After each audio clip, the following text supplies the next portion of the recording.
century, countries don't invade other countries. It's something that we thought belonged to the past. Yeah.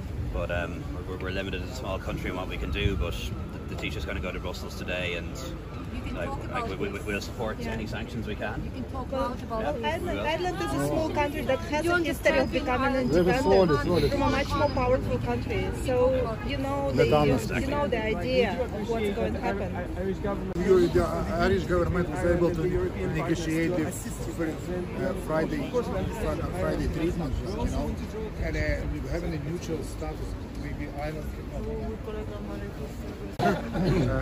maybe Charlie Flanagan's maybe having a neutral status. Maybe Ireland can.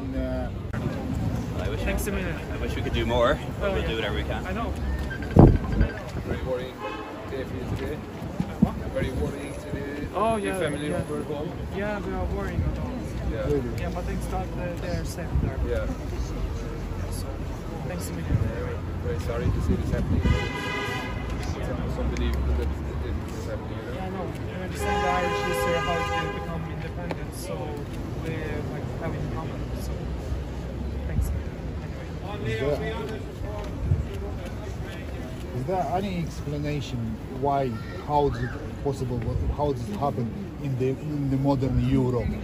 Is there anybody who can, like, of the top politicians, explain how happened Europe and the West, having all the Western powers?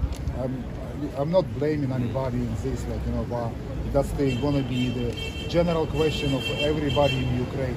How can happen in the 21st century? The 21st century in the middle of Europe, and which like Ireland has strong connection as well, thanks to the Ryanair flights, and I think more and more Ukrainians are opening working visa, everything, and then